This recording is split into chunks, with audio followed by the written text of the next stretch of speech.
7 a.m., August 3rd, 2024. Daphne is doing well.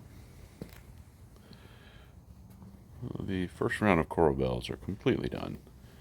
The ones that were eaten by a mountain beaver all the way down to the knob over the winter have recovered. These have not bloomed, but these ones in the front have. We have white geraniums. I forget the specific variety name on that one. Deadhead these a little bit. Let's get that out. Get that out. Get that out. All right. Hydrangaea has grown up the column, nicely covering the space. Hydrangeas, we tend to leave the blooms on for fall and winter interest. This one is falling over a bit this summer. So we'll probably clip some of these back, but keep some for winter displays.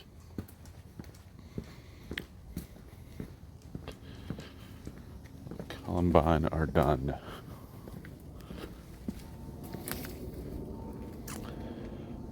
This is not a bloom. Geranium loves his morning sunlight, just enough morning sunlight so it gets full shade throughout the day, but some sun in the morning, including throwing some seed from last year, continues to go. The no blooms on the climbing hydrangea, third year in. Nothing blooming on the path, a little bit left over of the hosta.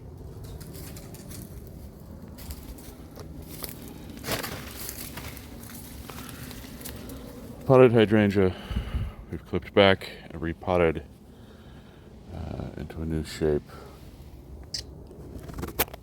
And we're starting to build the trunk. So it should look quite nice this winter. Nothing blooming on the elderberry. Nothing blooming on the trees and pots.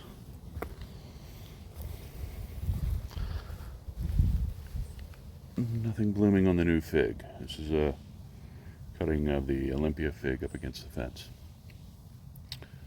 Should get some fruit next year if I can survive it over winter. It did okay. Rooted it indoors, but it had a rough start. Lost some of all of its leaves. Some shock in the greenhouse. Seed heads on the peonies.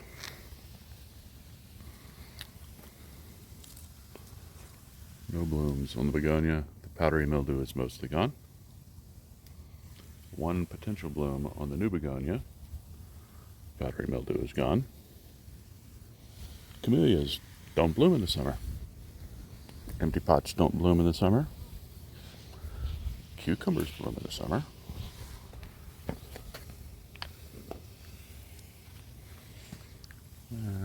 Cucumbers. Oh, wait. You were in the wrong place. Let's move you around to where you should be. Roses bloom in the summer. Here we have hips on the prior roses. This is the climbing Joseph's coat. You can see it finishes out in this deep, rich red, and it starts from a yellow-orange.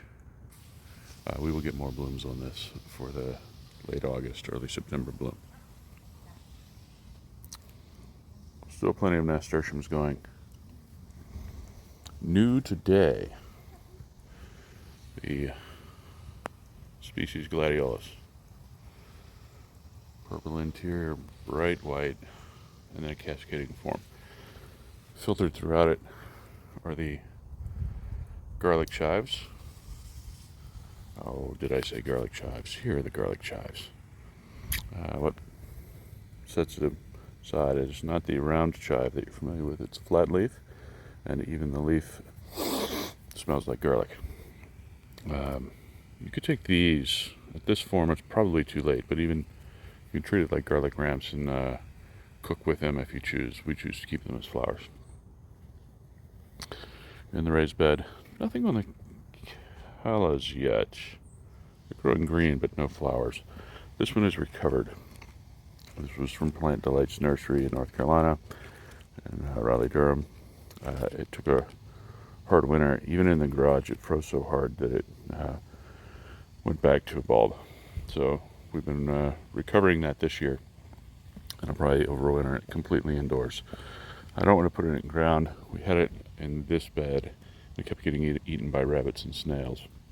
It's doing great in the pot, and keep it a bit more wet. Dahlias were blooming earlier. These little miniature dahlias, no bigger than the cosmos, which are no bigger than my thumb. Well, 2 thumbs maybe. Well, geraniums are still going. The asters started blooming about a week ago. The ones in the shade started blooming about 2 weeks ago. These started blooming this week and have really taken over the space, which is fine. There was nothing else there, but it was not what I was expecting. See how this is a nice column of a plant. These were nice columns of a plant and then fell over and then spread, and they'd better be worth it with the bloom. But they do have bloom completely budded out all the way around the edge. So throughout August, this should be an incredible plant.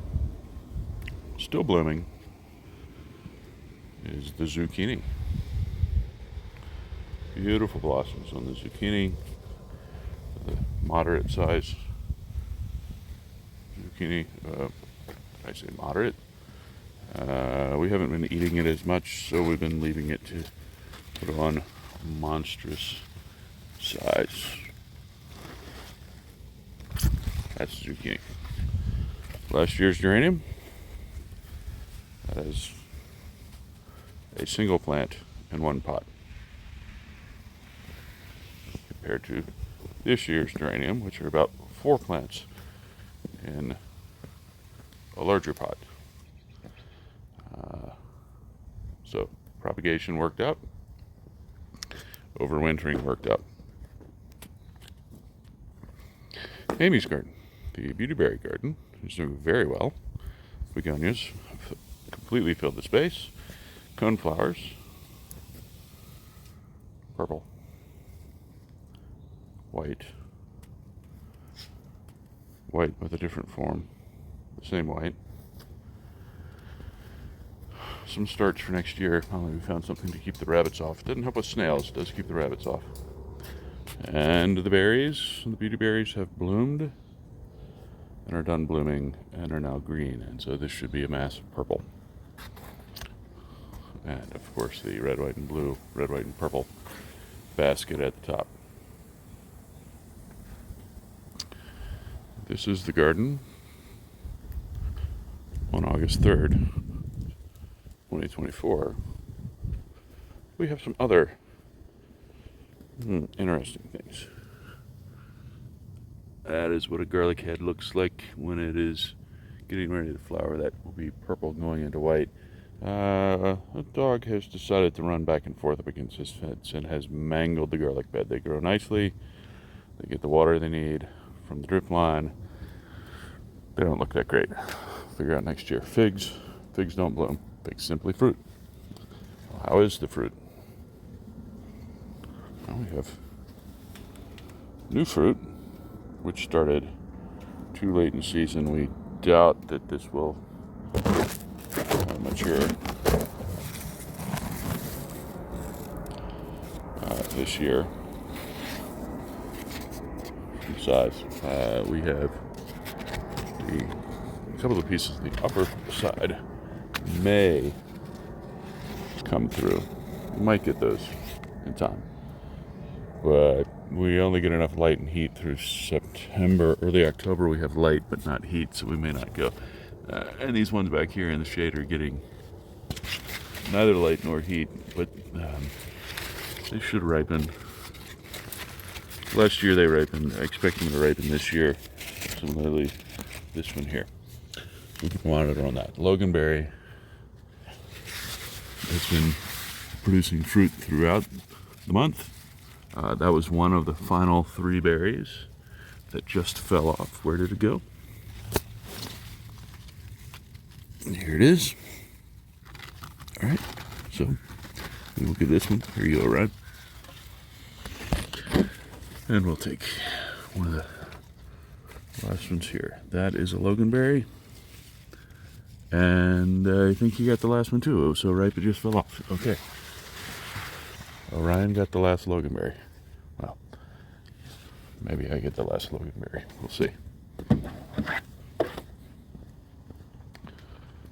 So, Amy's gone in, so I get the last loganberry.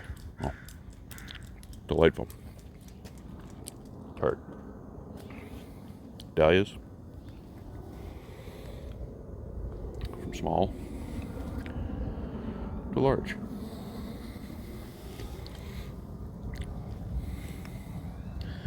This rose froze to the ground, rose from the ground, was eaten by rabbits back to the ground, and has risen from the ground again under cover. And you can see that we have some buds on it. And so we'll put it back down, like so. So it is in. Iceberg.